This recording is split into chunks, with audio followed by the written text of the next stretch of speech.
Now, we're in Tenby, at the seaside. Most magnificent place. I haven't been here since 1975. Strangely enough, the year that Marion Davies also came to Tenby. That's right. And you're here to tell me some ghostly stories, because you do ghost walks. Indeed. So, anything juicy for us? Anything interesting?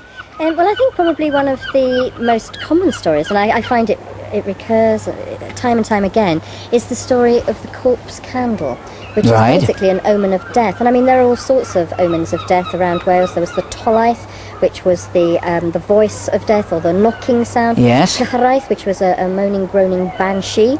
The Deryn, of course, was the bird of death, and it could really be any bird, really. But the Canwyll corph, the corpse candle, I think has been seen so many times around here. And one particular story relates to a school teacher who apparently was in lodgings just outside Tenby. And one night she awoke, saw the corpse candle in her room, screamed, brought the whole household running to her aid, and by that time it had disappeared. However, some 6 weeks later, her landlady, who was a strong young woman who was in perfect health originally, she died. And this young woman, who was actually away at the time, was recalled to the farmhouse for the funeral and was taken to pay her respects in what was previously her room, and laid out in exactly the spot that she had seen that corpse candle, the omen of death. Oh my goodness. I say. Yeah, so that's a very typical story, and there have been so many corpse candle experiences. Also the fetch funeral, which again is an, and this is where you're going to see perhaps some kind of funeral procession. Yeah, a ghostly one. A ghostly funeral procession that would herald a real Oh, I procession. see. So the ghostly one would be seen, and then days later or something like that, would actually, someone would die, and the actual funeral would then be reenacted, for want of a better word, but in real life. Yeah, just on the outskirts of Tenby, but sort of between, well, in fact, just outside the village of Penally, there was a very famous one.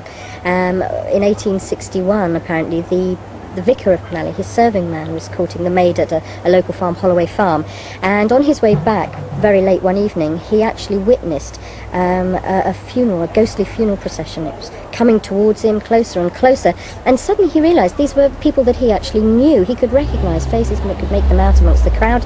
He realised he was now suddenly directly in their line, and so he pressed against the hedge to try and keep out of their way, but despite that he was apparently kicked and scratched and beaten. And the following morning, when the vicar saw him, he was absolutely staggered. He wanted to know what had happened to him, and so he explained he'd seen this funeral procession, that they'd come towards him. He recognised people, he listed the people, and then he said, to his utter amazement, as they got to the end of to a bend in the road further down, suddenly the procession had gone up through the hedge and taken the direct route down to the churchyard. Now, the man didn't believe him. The vicar just didn't believe him, accused him of drinking, fighting, and punished him. But some weeks later, the tenant of the farm, Holloway Farm, died, and the vicar was called to give comfort to the family. And whilst he was there, he was given a list of funeral arrangements and so on, and was utterly amazed to see that the list comprised exactly of all the people this man had related to him previously. The night before the funeral, apparently there was a snowfall, a terrible frost, and so the following day of the funeral, the procession made their way through the lanes, and suddenly they came to the bend in the road, and there the route was obliterated by a bank of snow that had gathered there, so they couldn't really see which way to go, and they took the route up through the hedge and across the field in the direct manner that this man had seen his master. And the vicar of Penally said there was absolutely no explanation for it. He just couldn't find any. It simply was, one supernatural of the best experience of a fetch or phantom funeral. Amazing. That's a good one. Now we've got more stories, of course. Up to Castle Hill next. Yep. Okay. Perfect. Shall we go? Yep. You lead on, because I don't know the way. So Marion, we're actually now on Castle Hill. Yep. All that's left basically is that piece of castle up there. Well, there is a gatehouse further down the hill, and there are little bits of wall, but on the top of the castle hill, that's the main bit. thing, really. Yeah. Now, behind us here is St Catherine's Island. Yep. That it looks so much like Alcatraz, you wouldn't believe it. I mean, it's not a prison, is it, up there? No, it was a fort. It was part of the defences of this area, particularly in view of the fact we had Milford Haven and Pembroke Dock, which were naval dockyards. So this was built in anticipation of an attack that may occur by the French, really, and Napoleon III. It's at the same time as this was being built, things like the Martello Towers and so on around the coast, and other defences. Yeah. Again. Now we have, of course, a ghostly story to do with the island and the area around here, of course. Yeah. Well, apparently, sometime around the mid-16th century, the people of Tenby were really very shocked and surprised one stormy night to see a ghostly vessel travelling across Carmarthen Bay here. Yeah. Now, it was being tossed and turned in apparently most ferocious ways. It was absolutely appalling weather, and they could see ghostly figures and sort of firelights, they said, on the deck of the boat, but were absolutely terrified by ghostly wailing noises and so on. And so rushed back to their houses and waited really. Lock the doors. Yes, lock the doors, exactly. But the following morning they came back down to the castle beach here, expecting to see masses of wreckage up and down, but there was nothing to be seen except the body of a young man who was just lying here on the beach. Now, apparently he was dressed in strange clothing. It seemed that he was, I mean, I think he looked dead, but in fact he was asleep and was actually woken by the birds overhead, they say. Of course the people of Tenby rushed down to offer him food and water, invited him back to their houses, but he refused to come into Tenby and instead preferred to go and live here on St Catherine's Island. Now, apparently he was there for quite some long time and was a very familiar figure that would be seen around about the rocks there. Prior to the fort being up on the island there was apparently a little chapel to St Catherine, and I can't exactly tell you how old it is, or it might have been. It was demolished to make way for the fort, but perhaps he did take shelter there, I wouldn't really like to say. But a shepherd that worked his flocks around the cliffs here took pity on the man, and because winter was approaching decided he'd go over and invite him to come back and stay with his family. So went over to the island, again took food and water, and he found the man sitting on a rock at the back of the island looking out to sea. Now the man again refused to come into Tenby, he just wouldn't come in, but it was at that time he began to tell his tale. Now he said he was a pirate chief, and he said that during his career he'd committed terrible atrocities, him and his crew, that all the crew had been lost in a storm and that his boat had been manned by ghosts and spirits. He said that he had killed the one that loved him best in a violent fit of temper. He'd killed her. But he said since that time, sea maidens had come to him at night here on the island and told him that she had forgiven him and that she was now at rest. Now, during the course of relating this story, suddenly he leapt up, pointed to some waves that were rolling on towards the island, and said to this shepherd, look, there she is, upon the billow's crest, upon the wave. And with that, he threw himself into the water here, just below the island, and was drowned. Now, as I say, today's a lovely day here. The sea is calm. Very tranquil. I can tell you, in the winter it is wild. Horrendous waves, really very dangerous just around the island, and there was nothing that could be done. No chance to get him out. No, and since then no sightings have been made of him, but the people of Tenby, it said, those that became acquainted then with his story through the shepherd, hoped that he'd found his rest at last, that he was at peace with himself after all the terrible crimes he'd committed. Now, I will tell you that in fact this area was very much troubled by the activities of the Barbary Corsairs, who were pirates who came from North Africa, and it may well be the case that this was actually a Barbary Corsair that was down on his luck in a most desperate way. Wow. Hence the fact they mentioned strange clothes, of course. Yes. That's right. That is fantastic. Now tell me, we're here talking to you because you actually do the Tenby ghost walks. That's right. All year round, or? Well, they are available all year round, but it's in the summer really that I'm on a regular timetable of 6 days a week. Oh my gosh. And I leave up in town by the Lifeboat Tavern, leave at 8 o'clock, 6 nights of the week, and the walk takes an hour and a half. So anybody wants to come on a ghostly tour of Tenby, come and see you. Exactly. Fantastic. To see them. That is wonderful. Thank you very much indeed. Thank you. Thanks.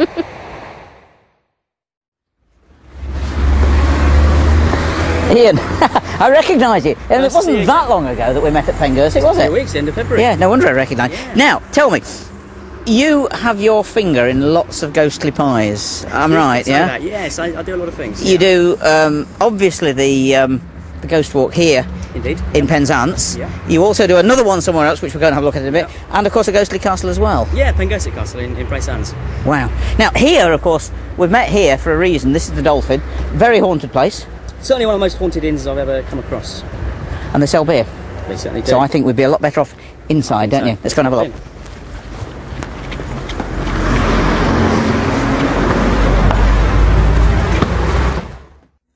So Ian, we're inside the Dolphin, one of the many haunted rooms. I mean, it's one of the most haunted inns, is it not, in the area? I believe so. I mean, the problem with pubs, often they claim to be haunted, and often there's no real evidence that they are. You know, they sell a good few pints from it. It brings customers, doesn't it? Oh, absolutely. Yeah. A good story is going to sell a few pints. It's always a good publicity thing. But the Dolphin is one of the few pubs that I do genuinely believe actually is haunted, because so many different things happen regularly to independent people saying the same things, that it does seem to be one of the pub stories that may have a little bit more credence than the others.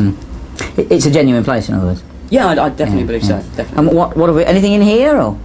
This room is claimed to have at one stage been a courtroom. Oh right, Judge Jeffreys. That's the claim. Yeah, You know, again. Again, historically, we're not too sure if that's genuine. But the claim is that he would hold court in this area. A lot of people were convicted and so on. Strange things do happen in here. People get atmospheres, strange feelings.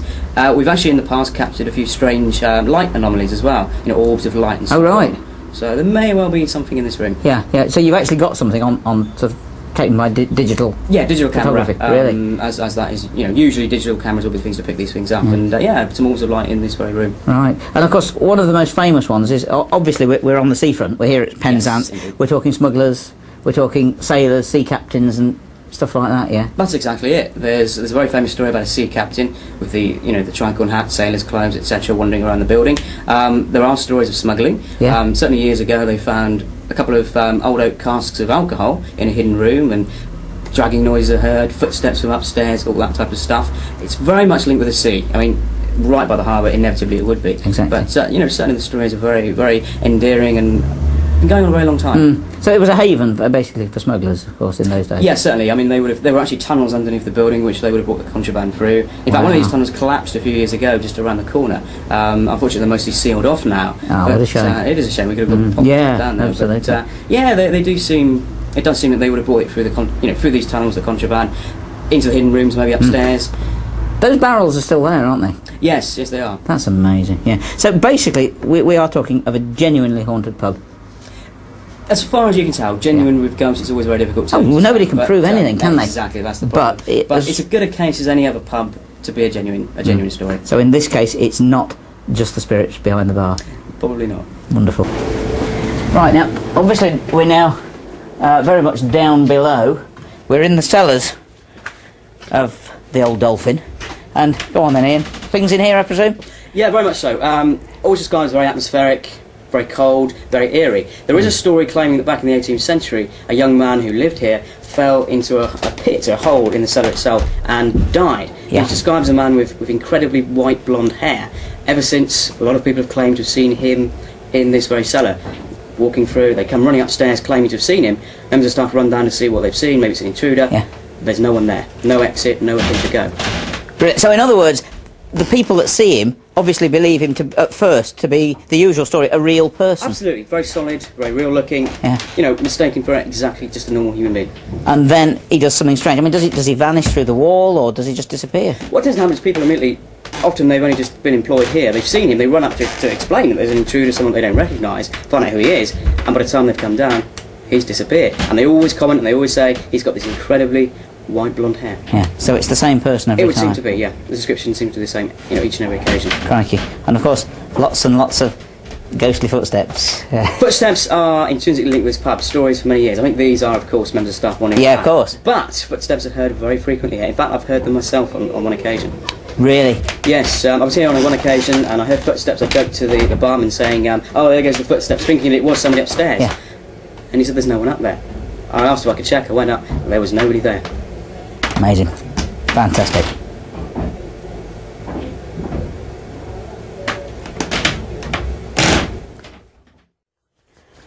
Right, Ian, no ghostly video, certainly of any county, will be complete without a good graveyard story. Of course not, no. And I presume that's why we're here. Exactly, this place has a very endearing, very long-standing ghost story related to it. Must say, just before we start, I have never been in an English graveyard with palm trees before. I don't think there's too many others around, to be honest with you. Amazing. Anyway, sorry, on with the story. Yeah, well, firstly, I'd just like to mention that you are standing on a cholera grave, cholera pit. Thank you. I'm glad that you moved away, because there have been several people in the past who have walked across or stood here and have felt very unwell, feelings of sickness, dizziness, etc. Well, that might be the reason in that case. But also, as soon as this was built here, which was, like I say, 1832, strange things started happening in this very churchyard, St Mary's churchyard.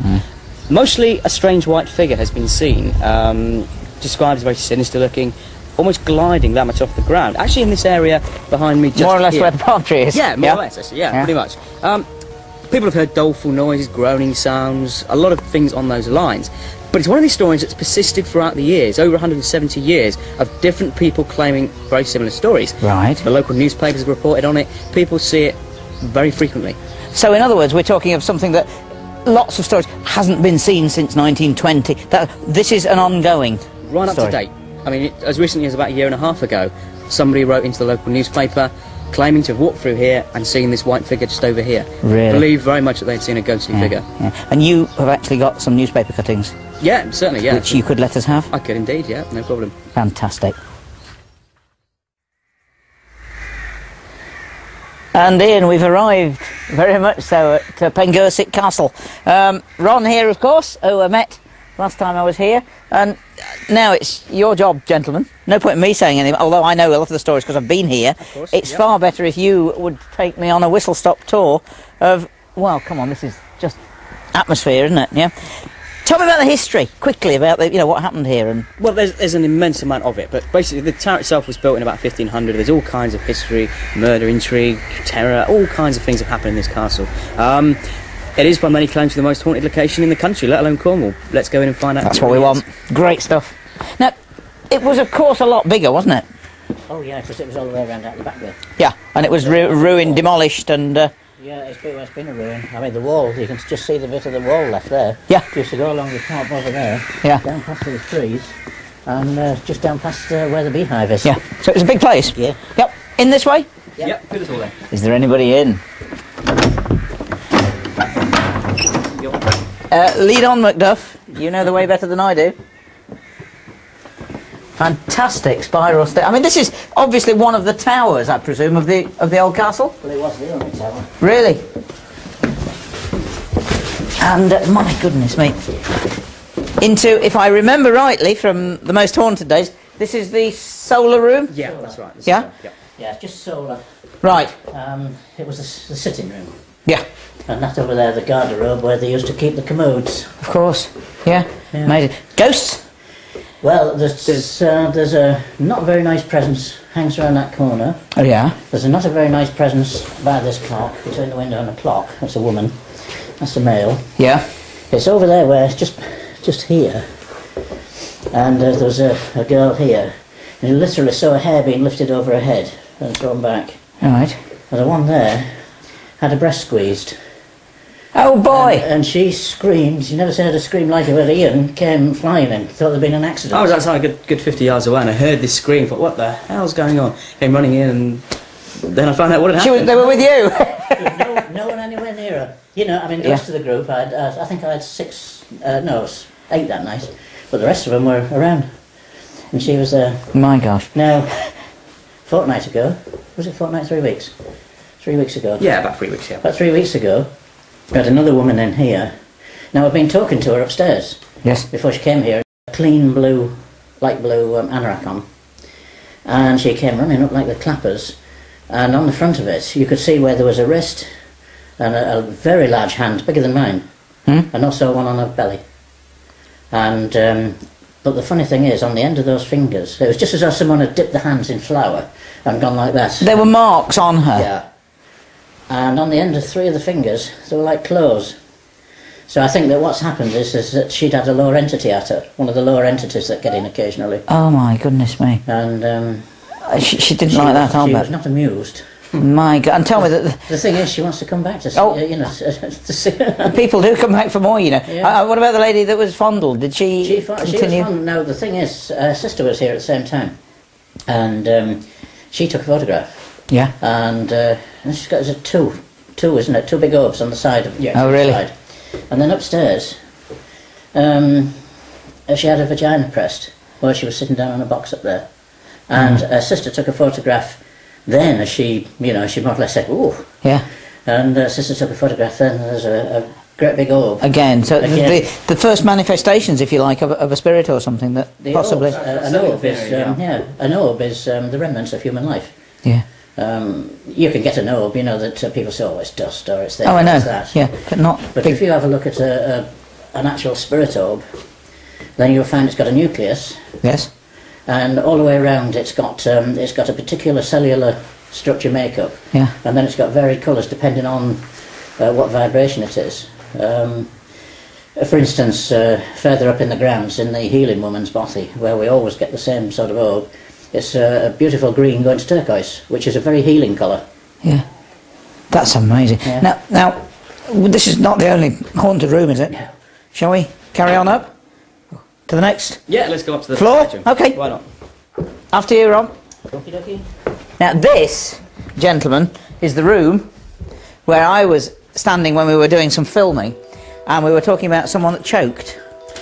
Yes. Is that correct? Yeah, where were you standing? I was standing over here, at the back, trying to keep out of the way. Yeah. And as Derek Akora mentioned the word choking, I kid you not, I was standing and I started to well up, and I was going, I don't want to cough, I don't want to do anything. And I had to actually run out, basically because I didn't want to spoil what they were filming. And as I went down the stairs, I was reaching and choking and coughing, and I've never experienced anything quite like it. In fact, they stopped filming, they came down to me. It was amazing. It's not the first time that sort of thing's happened. We had four women and a man, didn't we? Yeah. On Thursday. Last but that Saturday. choking was that.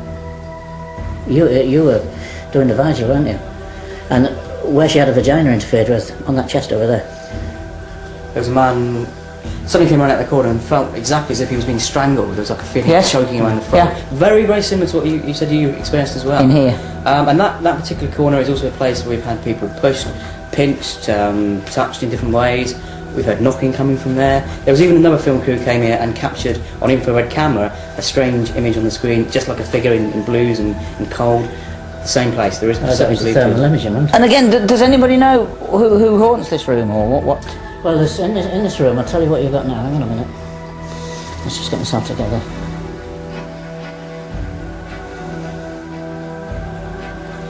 Eight-year-old girl, the nurse, 13-year-old girl, two women on the bed. 4-year-old boy is behind there. There's Hannah, by that van. Oh my God, you... Woman on the wall. There's a man lying down there. Well, I'll show you that man. Oh, come on. Now look, these are your dowsing rods, yes? And with these you can actually pick up energy and entity. We've measured the foot down his head. Look at him! There's his head. Alright, take me along his body.